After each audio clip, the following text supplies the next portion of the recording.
Howdy, hello, it's me again, it's Zachu, and we're back with the fifth and potentially final episode of the team building guides video. Day 1 we talked about the intro, day 2 we talked about hyper offense, day 3 we talked about balance, and day 4 we talked about bulky offense. Today we're talking about win cons, and like I said, if I can think of a day 6, like a part 6 to this video series, I will certainly do it. However, nothing's really come to my head on a different style of team building that I could potentially build. Maybe weather teams, which has been something people have asked about, so I might do that as part of a day 6, how to build weather teams. First thing to announce, I recently hit 100 subs a couple days ago, so that was my first major milestone of YouTube. So I'm really appreciative of everybody who's supported me this far, and I hope you'll continue to support me as my channel continues to grow. That being said, for 100 subs, I will ideally try to start streaming here. Haven't decided when yet. I genuinely don't know. My schedule's a bit hectic right now, but if I can find a time to maybe stream consistently, I will certainly do so. I'll be streaming on YouTube, so you don't have to follow Twitch or anything. So yeah, there's that. Second, my next sub goal for 150 subs. If I get to 150 subs, whenever that happens, I will take Lechonk onto the online Scarlet and Violet ladder and bring Lechonk to #1 in the world on the ladder. So, if you want to see something like that, subscribe to the channel. I'd really appreciate it. Also, I upload Pokemon Scarlet and Violet content almost every other day, so if that's something you're into, I'd really appreciate it if you subscribed. Something to take away from the bulky offense video that I just kind of received as feedback. My pacing was really off apparently because I'd get really slow and then get really fast, and part of that I think was because I was exhausted. I hadn't slept in like over 30 hours. The other part of that was because it was very unscripted comparatively. So I think for the most part, like for this WinCon video, I've got it pre-scripted, right? Like I've got this pre-scripted out on what I think I'm gonna say. I'm also gonna try to keep this video a little bit shorter, mostly because there's less to talk about, but also just I don't know, because who wants to hear a guy ramble for team building for half an hour, right? So there's that. So the first thing to talk about WinCon building is it's not. First of all, win con refers to defensively win cons, right? Like defensive win cons where your opponent can't do anything. So it's not technically its own style of team building, it's just a different approach to standard teams. And when you're playing for a win con as opposed to just playing a match, you kind of approach the battle itself differently, right? Normally your standard battle approach is, what mons can I use that, sorry, where was I going with that? What mons can I use to beat my opponent? And with WinCon battling, it's what mons can I use to ensure that this Pokemon sets up and wins? And so the first thing you typically want to do is find a Pokemon to establish your WinCon. In previous gens, we've used things like, let's go here real fast. So VGC 2021, wherever that is. Can I not read? Where is it? Wait, where is it? Oh, there it is. So in VGC 2021, we use things like Ferrothorn with Iron Defense and a lot of Special Defense, or things like Registeel, which could run Iron Defense and Amnesia. So it was kind of self-sufficient as an endgame Pokemon, and you would run it with like a lot of HP and maybe mixed defenses, right? So these are like our two primary endgame mons of the past. Very briefly, people were using Slowbro as well. Because it also got access to Iron Defense and Reliable Recovery and Slack Off. So those were like our three endgame mons of the past. Nowadays, the endgame mons that we have to use are a lot more restricted. The first Pokemon we obviously have, probably the most notable one, is Garganacl. It's the most consistent endgame Pokemon. It's also probably the best. The second Pokemon we have, and it only works some of the time, it's not necessarily an endgame mon, it's more of like a counter Pokemon, is Donbozo. But it's more of a endgame counter Pokemon to other Donbozos just because of Unaware. Specifically, it's the rest sleep talk variant, because you can outstall the actual like non-rest sleep talk Donbozos with rest sleep talk Donbozo, right? And leftovers, obviously. The other third mon that we still kind of have is Slowbro. Again, this is very unexplored because you almost have to defensively Terra type it, and then just compared to Garganacl as an endgame mon, Slowbro is significantly worse. So there's those. Now, usually you set up your defensive win cons in one of two ways. You either bring it out next to your super aggressive offensive mon, or you set it up next to Disruption or under Trigger, right? And so, hold on, where was I going with that? Right, so part of the thing, I bring this up down here, it should have been up higher, but in general, the offensive mons need to be able to stand alone to apply like really immediate pressure, because it gives your opponent a sort of split choice, right? I can either attack this defensive Pokemon that's going to set up, or I can attack this offensive Pokemon that's going to sweep me regardless. And if they target the offensive Pokemon, your defensive win con gets set up. If they target you down your defensive win con, your offensive Pokemon does a boatload of damage right off the bat. So the first thing obviously is to identify your defensive win con. Like I said, Garganacl is a really great option. Dombozo works against other Dombozo teams. And Slowbro is something that is unexplored, but I think could also fulfill that role. Next, you have to know what counters it, right?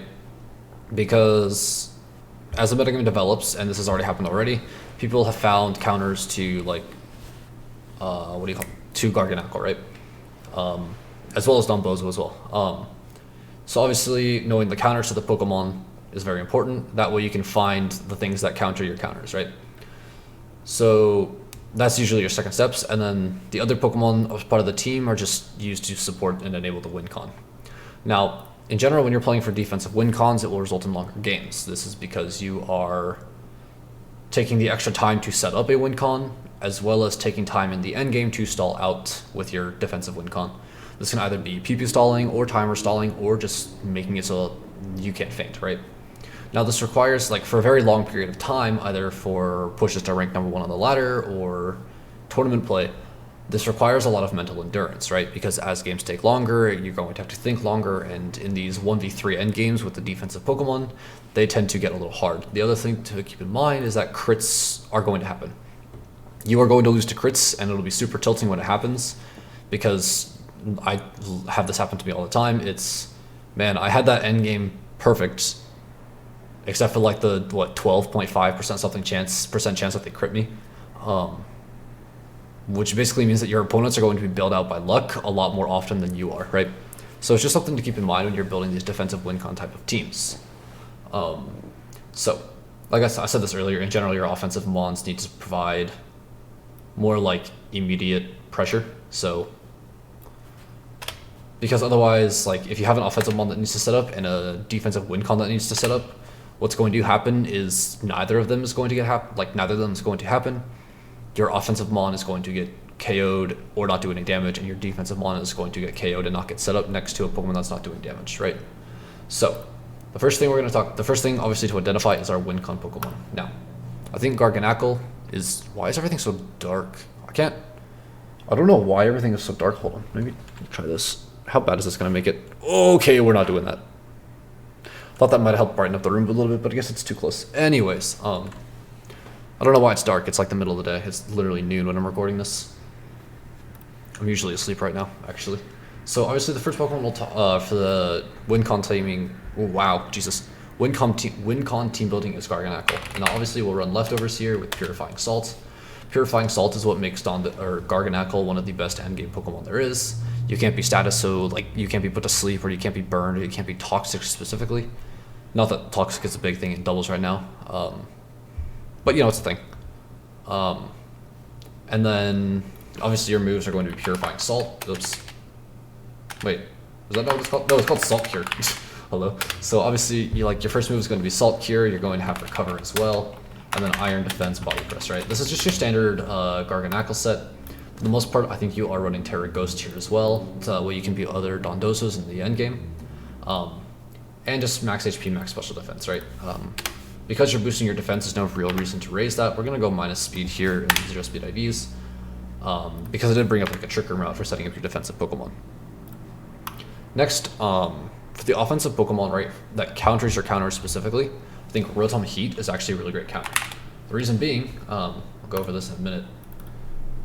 Rotom Heat isn't a Pokemon we see a lot right now, but the reason it's so great is because two of Garganacl's biggest counters are, first and foremost, Goldango, because it's just a really strong steel type attacker, and the second one obviously being Meowscarada, because Meowscarada with either Overgrow or Protein, but specifically Flower Trick, is capable of always critting you, which means it will break through your defensive boosts, and Rotom Heat with its fire type moves will counter both of these Pokemon, right? Especially because Goldango's most common Terra type is Steel, and Meowscarada. I'm not sure what Meowscarada's most common Terra type is, but they go Grass a lot, and especially with Protean or Overgrowth, a lot of times they'll just go to stay a Grass type if they're Flower Tricking you. So Rotom Heat is actually a really good counter. As for the item on Rotom Heat, there's a few things you can do. I did talk about immediate pressure, so something like Choice Specs Rotom Heat could be very useful. Typing is hard. So Choice Specs Rotom Heat is definitely a good option that you could use. You would run Overheat, Volt Switch, Thunderbolt, and Trick on this set. Not Trick Room, I don't. The one time. Something like that on this set, and then run Fast Specs. You will never actually be OHKO'd by Meowscarada. I think you do live Sucker Punch just because you do have still a somewhat decent defense stat. Overheat will always kill Meowscarada, and I think Overheat will always kill Goldango as well. Especially if you're Choice Specs, I think these are always guaranteed OHKOs. And if you lead, say, Garganacl Rotom, again, you have an instance where they can set a target down your defensive win con, in which case they lose to your pure offense, or they can target down your pure offensive Pokemon, in which case your defensive win con gets set up. Part of that too is in front of a Rotom Heat, if there's a Goldango on the field, it might just be scared of attacking out. Something you can also do here, Terra Electric Rotom is an option. You could also even go Terra Ghost Rotom, so you can be immune to Fake Out. In general though, you just run Terra Electric so you can run no weaknesses on Rotom, and make your Volt Switches and Thunderbolts more powerful.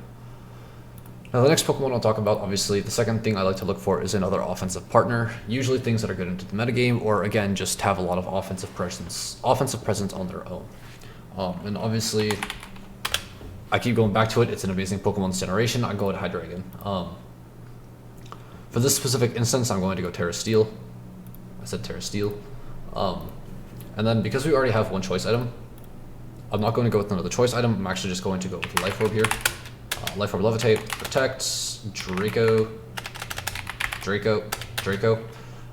Dark Pulse, and probably, Flash Cannon here? Good option, right? Sure, we'll say Flash Cannon. Now, Draco Meteor is really great burst damage into Pokemon, especially you can potentially go Modest on this if you want to. Running Modest on Hydreigon means you will lose the 1v1 against other Hydreigons. However, because you're Terra Steel, you can maybe lose the 1v1 a little less. You'll always lose the speed war against other Hydreigons unless they're Modest. But Draco Meteor with Modest and Life Orb gives you a lot of burst damage. Dark Pulse and Flash Cannon are just good coverage.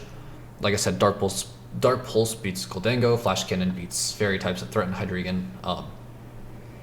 Because part of the other thing too is on win con teams, they have to be able the offensive Pokemon have to be able to function on their own.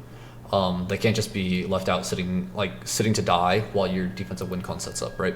Because there's just certain instances where your win con will not be able to get set up. So your offensive Pokemon also have to be able to stand alone. The next thing I'd like to look for is just a general disruption Pokemon, so that you can, again, it's something to it's pretty self-explanatory, something to disrupt your opponents while your win con gets set up, as well as make it harder to KO your Pokemon. And I think the best overall defensive win con Pokemon, in my opinion, is Grimmsnarl, right? So you got Prankster, and then it's a generic Grimmsnarl set that I always run this generation, play Prankster, Spirit Break. Wait, what is that? Springtide Storm? I'm going to look that up in a minute.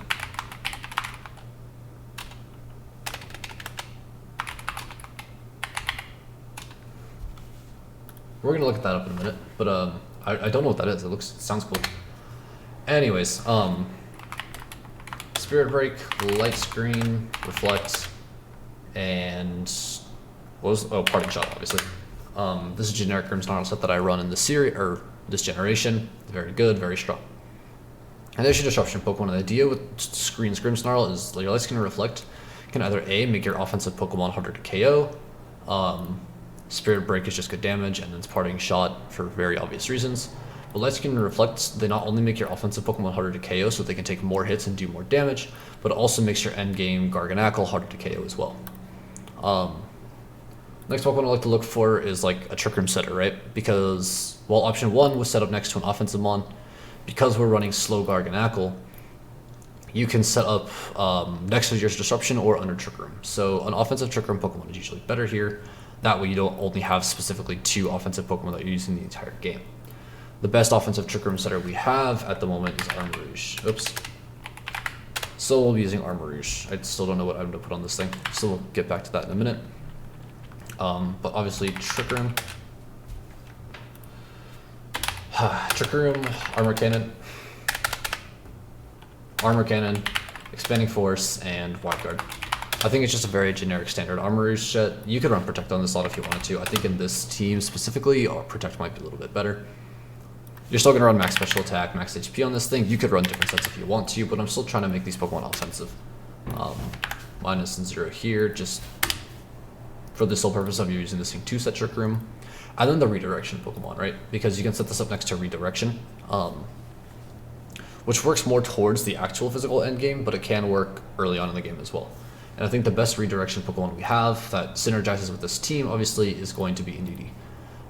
Indeedee can redirect the ghost type attacks away from you once you turn into a ghost type. It can redirect away other attacks in general. It can prevent priority. So, and then next to Armarouge, it enables the Expanding Force, right? So we'll throw Indeedee on this team. I think on this team specifically, though, you can get away with not running safety goggles, and instead run something like Psychic Seed to increase your special defense with Psychic Surge, and then your generic Indeedee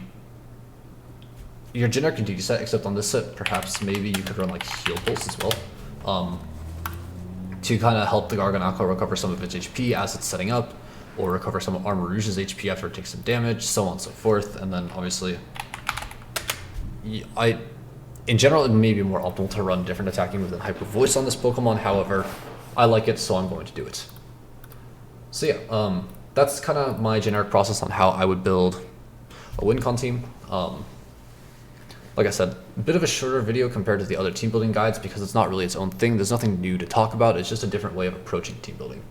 You have your WinCon, you have something that beats the WinCon's counters, you have something for immediate offensive presence, you have something for disruption, you have a potential Trick Room setter that is ideally offensive, but not necessarily offensive.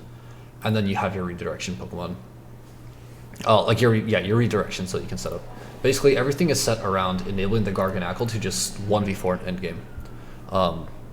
Something I should mention too is, like, as a standard thing in general, Garganacl is a physically defensive wall, and even with max HP, max special defense, special attacks aren't going to, you're not going to shrug off every special attack in the book. Wrong stat. So KOing the special attackers and leaving only the physical attackers is also something you could focus on as well. So yeah, that's all I got again. That's all I got today. Again, thank everybody for the support on getting me to 100 subs. I'm very happy to have made it this far, and I'm excited to see how much farther I can go. So yeah, that's all I got. Have a good rest of your day, evening, night, whatever time you're watching this from, and peace.